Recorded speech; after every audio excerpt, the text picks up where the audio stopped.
eu vou lavar seu pé e você vai voltar a andar. Quando ouvi aquela frase, quase engasguei com o café. Eu estava na varanda da minha casa em Alphaville, olhando o jardim como quem tenta esquecer a dor. Meu filho Davi tinha só 8 anos e vivia preso a uma cadeira de rodas desde a queda da velha mangueira do quintal. 2 anos de médicos caros em São Paulo, exames promessas. E nada. Mas por 3 tardes seguidas, um menino magrinho descalço de uns 10 anos pulava o muro com uma bacia velha e ajoelhava na frente do Davi. Chamava-se Tiago. Falava com uma calma que me dava raiva e esperança ao mesmo tempo. Sua perna não morreu, tio. Só tá dormindo. Eu quis expulsar. Juro que quis. Até ver meu filho esticar o pé sozinho pela primeira vez em meses. E sorrir. Um sorriso pequeno, mas verdadeiro. Tiago lavava, massageava, cantava baixinho. Botava sal grosso, umas ervas que ele dizia que a avó dele ensinou antes de partir. Minha esposa Fernanda, que vivia esmagada pela culpa, desceu um dia chorando e perguntou como se tira a culpa do peito. Tiago respondeu sem pensar. Culpa é ferrugem. Se não limpar, corrói tudo. 2 semanas depois, o Davi gritou. Pai, eu senti e eu congelei. Porque eu vi o dedão dele mexeu. De propósito. Naquele dia eu entendi que às vezes o milagre não vem de jaleco. Vem de amor teimoso, mão simples. E alguém que acredita quando o resto do mundo já desistiu. Naquela noite eu quase não dormi. Fiquei sentado na beira da cama do Davi, ouvindo a respiração dele, tentando entender tudo o que tinha acontecido. A ciência tinha fechado portas. Os médicos tinham sido claros, frios, definitivos. E mesmo assim, um menino descalço tinha entrado no nosso quintal e feito meu filho sentir algo que diziam ser impossível. No dia seguinte eu cancelei reuniões, ignorei o celular e fiquei em casa. Às 3 da tarde em ponto, o barulho do muro confirmou o que parte de mim já esperava. Tiago apareceu com a bacia velha e um sorriso tímido como se nada tivesse acontecido. Posso continuar hoje? Perguntou simples. O Davi respondeu antes de mim, pai, deixa. Aquilo me desmontou. Eu observei cada movimento. A forma como ele testava a temperatura da água com o pulso, como falava baixo, como tocava o pé do meu filho, com respeito como se estivesse lidando com algo sagrado. Não havia pressa nem promessa exagerada. Só cuidado. Nos dias seguintes, algo começou a mudar dentro de casa. O Davi voltou a comer melhor. Começou a perguntar sobre futebol de novo. Riu de uma piada boba que eu contei no almoço. Fernanda, que mal descia do quarto, começou a assistir escondida pela janela. Até que um dia desceu. Posso ficar? Ela perguntou ao Tiago com a voz trêmula. Claro, dona Fernanda. Ele respondeu sem parar o que fazia. Foi nesse dia que ela chorou pela primeira vez sem se esconder. E pela primeira vez em 2 anos, tocou os pés do nosso filho, sem culpa, sem medo. Uma semana depois aconteceu algo que nunca vou esquecer. O Tiago estava massageando a sola do pé esquerdo quando o Davi gritou. Eu senti. Juro que senti. Corri da sala. O rosto do meu filho estava vermelho, os olhos cheios de lágrima. Pai, foi aqui, ele apontou o lugar exato. Meu peito apertou. Porque eu sabia o que aquilo significava. E sabia o quanto aquilo podia machucar se fosse só imaginação. Liguei para o neurologista naquela mesma noite. Ele foi direto. Isso é psicológico. Não alimente esperança. Mas como não alimentar? Se meu filho tinha esperança nos olhos, continuei deixando o Tiago vir. Todo dia. Ele nunca pediu nada. Quando tentei dar dinheiro, ele recusou. Se quiser ajudar, compra meus cadernos da escola. Mas não é por isso que eu venho. Com o tempo, o Davi começou a ficar em pé com apoio. Poucos segundos. Mas em pé. O dia em que ele conseguiu mover o dedão sozinho. Eu sentei no chão e chorei como criança. Chamamos outro médico, mais cuidadoso. Ele não prometeu nada, mas disse uma frase que mudou tudo. O cérebro de uma criança pode encontrar caminhos que a gente ainda não entende. E o Davi encontrou. Meses depois, o primeiro passo veio torto, trêmulo, curto. Mas foi um passo. Nosso quintal virou testemunha de algo que eu jamais achei que veria de novo. Não era só o meu filho aprendendo a andar. Era nossa família aprendendo a viver outra vez. Hoje, quando olho para trás, penso no dia em que quase mandei aquele menino embora. Penso em como o orgulho, o medo e o preconceito quase nos roubaram um milagre. Porque às vezes a cura não chega com respostas prontas. Chega com mãos simples. E alguém que se recusa a desistir quando todo mundo já desistiu. E você o que faria se a esperança pulasse o muro da sua casa? Conte nos comentários e se inscreva no canal para mais histórias que tocam o coração. Os meses seguintes foram uma mistura de medo e esperança. Cada pequeno avanço do Davi vinha acompanhado de um silêncio pesado dentro de mim. Eu sorria por fora, mas por dentro pensava, e se parar, e se for só isso? Aprendi rápido que amar alguém naquele estado era viver num equilíbrio frágil entre acreditar e se proteger da dor. O Tiago continuava chegando todos os dias, sempre no mesmo horário. Nunca atrasava, nunca reclamava. Às vezes vinha com um saquinho de ervas novas, outras só com a bacia e aquela fé quieta que não fazia barulho, mas ocupava o espaço inteiro. Eles conversavam enquanto ele massageava os pés do Davi. Falavam de bola de escola de sonhos simples. Um dia o Tiago soltou como quem comenta o tempo: quando você voltar a andar vai correr mais rápido que eu. O Davi riu. E riu alto. Foi nessa fase que chamamos outro médico. Um neurologista mais novo, menos arrogante. Ele examinou, pediu exames, ficou em silêncio mais tempo do que eu gostaria. Quando finalmente falou, não prometeu milagre, mas também não matou a esperança. Existe algo acontecendo. É raro, mas não é impossível. Aquela frase me tirou o chão. Pouco tempo depois veio o momento que dividiu nossa vida em antes e depois. O Tiago estava massageando o pé direito quando o Davi franziu a testa, respirou fundo e disse: Pai, olha. O pé dele se moveu. Não foi espasmo, não foi reflexo. Foi vontade. Eu sentei no chão. Literalmente. Minhas pernas falharam. A Fernanda cobriu a boca com as mãos e começou a chorar sem som. O Tiago só sorriu como se já soubesse. Tá acordando, disse. A partir daí, tudo acelerou. Primeiro ficar em pé com apoio. Depois alguns segundos sustentando o próprio peso. O dia em que ele deu um passo, só um torto e inseguro, o quintal inteiro pareceu prender a respiração com a gente. E o mais bonito não foi só ver o Davi mudando. Foi ver o Tiago. Aquele menino que pulou o muro com uma bacia velha começou a crescer diante dos nossos olhos. Não em arrogância, em responsabilidade, em propósito.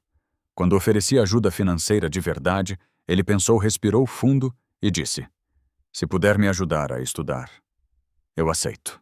Conversamos com o pai dele, um homem simples, cansado, mas orgulhoso. Fizemos um acordo justo. Escola boa de manhã, terapia com o Davi à tarde, nada de caridade. Era parceria. A casa mudou. Nossa rotina mudou. A Fernanda voltou a sorrir. Eu parei de fugir do trabalho como anestesia. Passei a sentar no chão com meu filho, a comemorar cada centímetro conquistado. Um ano depois, o Davi já andava com apoio. 2 anos depois, caminhava sozinho pelo jardim. Não como antes, mas caminhava. Hoje, quando vejo os dois sentados na sombra da mangueira, a mesma que um dia quase nos roubou tudo, eu entendo. Não foi só sobre voltar a andar. Foi sobre alguém acreditar quando o resto do mundo desistiu. Foi sobre mãos simples fazendo o que o amor sabe fazer melhor. E foi ali que eu aprendi às vezes a maior cura não acontece no corpo. Acontece na alma. Depois que o Davi começou a andar sozinho, mesmo que devagar, eu achei que a vida finalmente ia desacelerar. Achei que o medo ia embora. Mas não foi bem assim. A alegria vinha. E logo atrás vinha o receio. Cada passo novo parecia frágil demais para comemorar em voz alta. Eu observava tudo, o jeito que ele pisava, o equilíbrio, a respiração. Tinha dias em que ele acordava mais cansado, outros em que parecia invencível. E em todos eles o Tiago estava lá. Presente. Firme. Como se tivesse assumido sem dizer uma responsabilidade maior do que a idade dele. Foi nesse período que as coisas começaram a mudar fora de casa também. Um médico indicou outro. Depois outro. Alguns vinham céticos, braços cruzados, aquele olhar de quem já decidiu que não vai se surpreender. Mas saíam diferentes. Não convertidos, talvez, mas inquietos. Um deles me disse no corredor: "O que vocês estão fazendo aqui? Precisa ser estudado." Aquilo me assustou mais do que animou, porque até então tudo era nosso, íntimo, quase sagrado. O toque do Tiago, o silêncio, o tempo respeitado do corpo do Davi. Eu tinha medo de que ao virar método aquilo perdesse a alma. Conversei com o Tiago. Ele ouviu em silêncio sentado no chão do quintal, encostado na mangueira. "Meu pai sempre diz que o bem não é para ficar escondido." Ele respondeu. "Se ajudar outros, minha avó ia gostar." Foi aí que percebi que aquele menino já pensava maior do que eu. Outras crianças começaram a vir. Primeiro uma indicação tímida, depois outra. Uma menina que não sentia as pernas havia 1 ano. Um garoto que tinha parado de falar depois de um acidente. A casa ficou cheia de histórias de lágrimas contidas de pais cansados demais para sonhar. Mas sonhando mesmo assim. A Fernanda se transformou no meio disso tudo. A mulher que antes mal levantava da cama, agora organizava horários, preparava chás, sentava no chão com outras mães e ouvia. Não dava conselhos. Dava presença. Um dia ela me disse: "A culpa virou propósito." Eu nunca esqueci essa frase. Com o tempo, montamos um espaço simples no fundo do terreno. Nada sofisticado. Colchonetes, barras de apoio, silêncio e respeito. Médicos começaram a aparecer. Alguns para observar. Outros para aprender. Um deles, o mesmo que antes disse que era psicológico, pediu desculpa. Não para mim. Pro Davi. E o Davi virou esperança ambulante. Ele caminhava devagar entre as crianças, mostrava as cicatrizes, sentava no chão ao lado de quem chorava e dizia: "Eu também achei que não ia dar." Não como herói, como alguém que sobreviveu. Anos depois, olhando para trás, entendo que o maior milagre não foi meu filho voltar a andar. Foi ver um menino pobre, de pés descalços, mudar o destino de tanta gente sem nunca perder a humildade. Foi ver minha família se reconstruir não em cima da dor, mas do sentido. E sempre que alguém pergunta como tudo começou, eu respondo a mesma coisa. Começou quando alguém pulou um muro. E acreditou quando ninguém mais acreditava. O tempo passou de um jeito estranho. Não rápido nem devagar. Passou profundo. O espaço simples no fundo do terreno deixou de ser improviso. Ganhou nome, ganhou rotina, ganhou histórias demais para caber em silêncio. Pessoas vinham de longe, algumas com indicação médica, outras só com desespero nos olhos. E todas chegavam iguais, cansadas, desconfiadas. E com medo de acreditar de novo. O Tiago cresceu ali dentro. Não só em altura.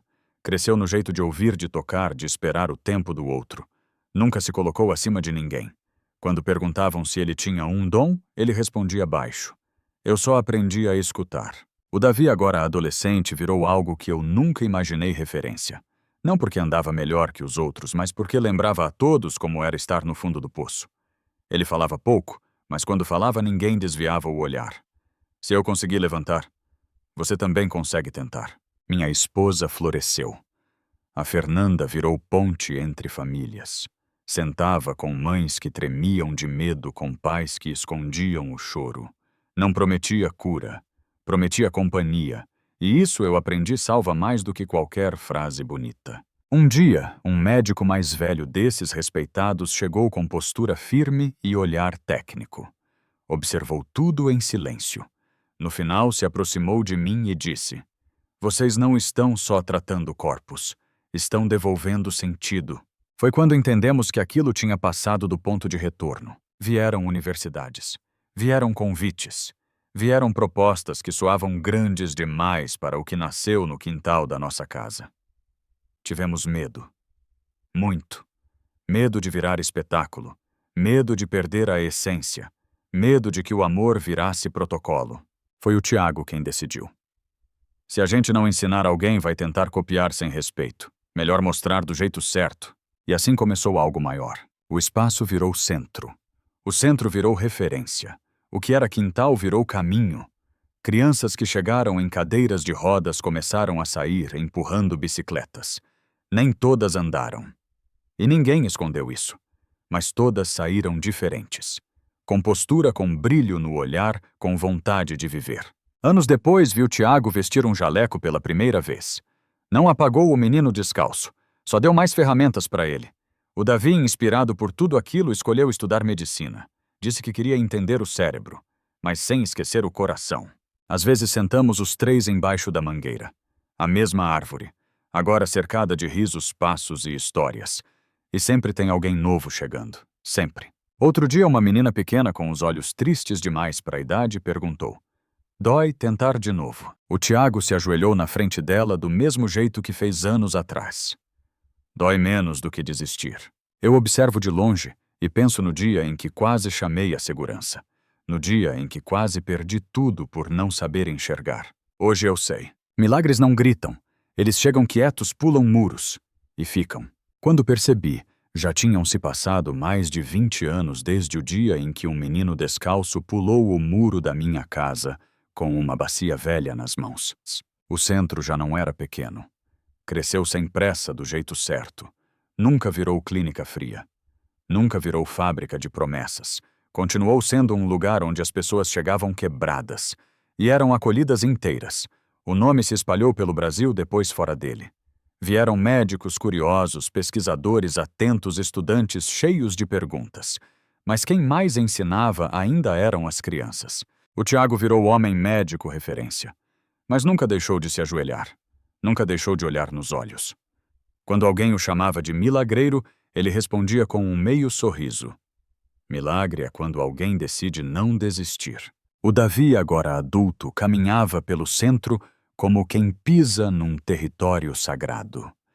Ele estudou medicina, se especializou no cérebro, mas sempre dizia que aprendeu a parte mais importante muito antes da faculdade. O corpo escuta quando a alma é respeitada. Eles trabalhavam juntos. Um com o toque, o outro com a ciência. Um completando o outro. E o mais bonito era ver que não competiam. Compartilhavam. Um dia chegou uma menina chamada Esperança, 7 anos. Tinha perdido os pais num acidente e desde então não falava, nem andava. O olhar dela era vazio demais para uma criança. Quando entrou no centro segurando a mão da avó, sentiu um aperto antigo no peito. Era o mesmo olhar do Davi anos atrás. O Tiago se ajoelhou na frente dela. "Você quer tentar?", perguntou sem pressa. Ela não respondeu. Mas não afastou o pé. Na primeira sessão ela chorou. Chorou como quem solta tudo de uma vez. Doía, não o corpo. Doía a ausência, a saudade, o medo. Ali, entendemos mais uma vez que não existe cura física sem cura emocional. Demorou. Mais do que com outras crianças. Mas um dia ela falou. Depois sorriu. Meses depois levantou. E quando deu os primeiros passos, não foi só ela que andou. Foi todo mundo junto. Anos depois, a Esperança voltou. Formada em psicologia infantil. Disse que queria cuidar de crianças como cuidaram dela. Trouxe uma foto antiga, o Tiago ajoelhado, lavando seus pés, os dois chorando. "Isso aqui me salvou", ela disse. "Hoje sento sob a mangueira já velha, agora cheia de plaquinhas com nomes de crianças que passaram por ali. Algumas andaram, outras não, mas todas deixaram algo. Um riso, um aprendizado, um sentido." A Fernanda escreveu um livro, não sobre cura, sobre culpa, sobre como a dor pode virar caminho. Eu reduzi o trabalho, dediquei meus dias ao centro. Descobri que sucesso não é fechar negócios, é abrir portas. Outro dia, um jornalista perguntou ao Tiago: "Você nunca falhou?" Ele pensou um pouco antes de responder. "Se falhar for alguém não voltar a andar como antes, sim. Se falhar for alguém sair daqui sem esperança. Então não." Enquanto isso, no fundo do salão, uma criança nova aguardava. Olhos assustados. Corpo tenso. Vida suspensa. O Tiago se levantou, pegou a bacia, ajoelhou-se outra vez e disse com a mesma voz de anos atrás: "Seus pés não estão mortos, só estão dormindo. Vamos acordar juntos." E eu soube a história nunca termina. Ela apenas continua. Em cada vida que alguém decide não abandonar. O centro já tinha passado por tantas fases que às vezes eu tinha dificuldade de lembrar como tudo começou. Mas bastava olhar para o portão de entrada gasto pelo tempo para a memória voltar inteira. Ali ainda entravam famílias com o mesmo olhar perdido que um dia foi o nosso. Naquela manhã cheguei mais cedo do que o normal. O sol mal tinha subido e o silêncio ainda dominava o lugar. Caminhei devagar pelo jardim, tocando as folhas, sentindo o cheiro da terra molhada. Foi ali debaixo da mangueira que encontrei o Tiago sentado sozinho, olhando para o chão. Pensando em que, perguntei. Ele levantou os olhos e sorriu cansado. Pensando se um dia isso tudo vai acabar. Sentei ao lado dele. Entendi na hora o peso daquela pergunta. Quanto mais o centro crescia, mais histórias chegavam. E nem todas tinham final feliz. Havia crianças que melhoravam pouco, outras quase nada. Havia dias em que o silêncio da frustração falava mais alto que qualquer vitória. Você ainda carrega cada uma delas, né? Eu disse. Ele assentiu. Cada nome, cada rosto, cada promessa que não se cumpriu do jeito que a gente queria. Naquela mesma semana, chegou um garoto de 12 anos, o Lucas. Acidente de moto, diagnóstico duro, o pai agressivo, a mãe em choque, o menino fechado olhando para o nada. Quando o Tiago se ajoelhou na frente dele, o garoto virou o rosto. Não adianta, murmurou. Já tentaram de tudo. O Tiago não insistiu, apenas ficou ali no mesmo nível em silêncio. Minutos depois falou. Tudo bem não acreditar agora. Eu acredito por você até você conseguir. Foi assim sempre assim. Os dias com o Lucas foram difíceis. Pouca resposta, muita resistência. Houve uma tarde em que ele explodiu, jogou a bacia no chão, gritou que odiava todo mundo. Eu vi o Tiago recolher tudo em silêncio, limpar o chão e voltar no dia seguinte, como se nada tivesse acontecido. E foi aí que entendi algo importante o que sustentava aquele lugar.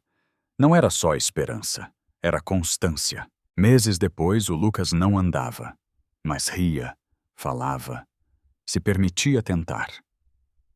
Um dia, abraçou o Tiago chorando e disse: Mesmo que eu nunca volte a andar, obrigado por não desistir de mim. Naquela noite, o Tiago ficou em silêncio por muito tempo. Depois me disse: Acho que isso também é cura.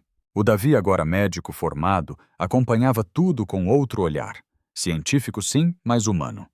Ele dizia aos novos pais: nem toda vitória é visível.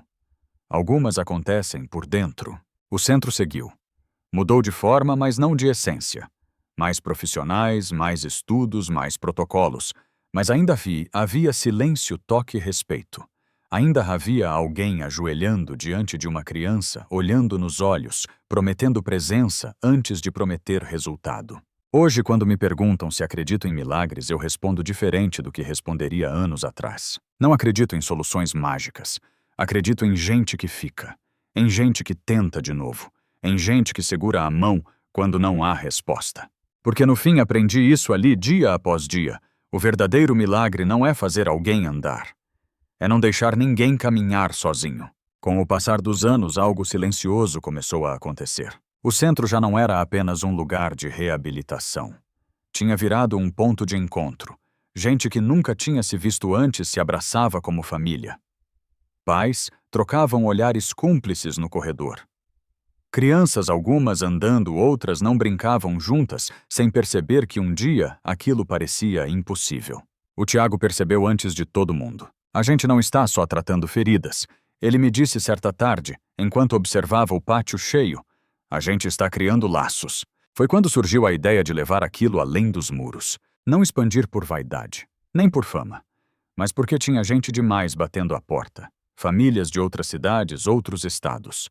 Algumas não tinham dinheiro nem para a passagem. Outras vinham cheias de desconfiança, machucadas por promessas vazias. Criamos grupos de formação. Treinamos profissionais. Não só em técnica, mas em postura. O Tiago insistia. Quem aprende aqui precisa aprender a ouvir antes de tocar. Nem todos entenderam. Alguns desistiram. Outros ficaram. O Davi, agora já com sua própria equipe, começou a documentar os casos. Não para provar nada a ninguém, mas para proteger o que estava sendo feito. Para que ninguém dissesse no futuro que era superstição, engano ou sorte. Ciência também é humildade, ele dizia. É aceitar que ainda não sabemos tudo. Vieram reportagens. Vieram convites. Vieram críticas também. Houve quem dissesse que estávamos vendendo esperança demais. Isso doeu. Muito. Principalmente nos dias em que uma criança não melhorava. Numa dessas semanas difíceis, chegou uma adolescente chamada Carolina. cheia de raiva. Não queria ajuda, não queria conversa. Disse na primeira sessão: eu não acredito em milagre. O Tiago respondeu sem se ofender: nem eu. Acredito em trabalho. Demorou meses. Carolina brigou, chorou, tentou desistir, mas ficou. 1 ano depois caminhava com apoio. 2 anos depois voltou, como voluntária. Se vocês não tivessem ficado quando eu empurrei todo mundo para longe, eu não estaria aqui, ela disse. Foi ali que entendi algo que nunca mais esqueci, o que curava. Aquele lugar não era o resultado final. Era o caminho compartilhado. Hoje, quando caminho pelo centro, vejo histórias cruzadas. Crianças que cresceram, pais que viraram amigos, profissionais que um dia chegaram céticos e agora defendem o método com o coração. A mangueira ainda está lá, mais velha, mais forte, com uma placa discreta ao lado. Foi aqui que tudo começou. Às vezes sento ali sozinho e penso em quantas vezes a vida nos dá a chance de escolher fechar o portão ou abrir. Nós abrimos. E cada pessoa que entra ali com medo nos olhos e esperança escondida no peito me lembra disso. Que não existe cura sem presença. Não existe recomeço sem alguém disposto a ficar. Porque no fim das contas, o que mudou tudo não foi a técnica. Foi alguém ajoelhando diante da dor do outro e dizendo com o corpo inteiro: eu fico. O tempo seguiu como sempre segue, mas deixou marcas boas pelo caminho. O centro continuava cheio, vivo, pulsando histórias todos os dias. Algumas terminavam com passos firmes, outras com lágrimas e abraços longos, mas nenhuma terminava vazia, porque ali ninguém saía invisível. Numa tarde comum, vi o Tiago ajoelhado diante de uma criança nova. Ele já tinha cabelos grisalhos nas têmporas, mas o gesto era o mesmo de décadas atrás. Calmo, presente, inteiro. A criança olhava desconfiada, segurando a mão da mãe com força. O Tiago sorriu e disse quase num sussurro: não precisa acreditar agora. Só fica comigo um pouco. Do outro lado do pátio, o Davi conversava com um pai angustiado, explicando com paciência que cada corpo tem seu tempo, que nem tudo é rápido, mas tudo pode ter sentido. A Fernanda acolhia outra mãe em silêncio, oferecendo um café e um lugar para sentar. Aquela cena simples dizia tudo. Eu me afastei alguns passos e entendi com uma clareza tranquila a história. Nunca foi só sobre voltar a andar. Foi sobre alguém ficar quando o mundo inteiro manda seguir em frente. Foi sobre transformar dor em cuidado, medo em presença, culpa em propósito. Às vezes não é a solução que muda tudo. É a companhia. É alguém que não promete o impossível, mas promete não ir embora. E isso muitas vezes cura mais do que qualquer resposta pronta. Porque todos nós, em algum momento da vida, temos partes adormecidas. E o que mais precisamos não é de pressa. É de alguém disposto a nos ajudar a acordar. E você quem foi ou quem poderia ser essa presença na sua história? História. Conte nos comentários, curta o vídeo e se inscreva no canal para mais histórias que aquecem o coração e lembram o valor do humano.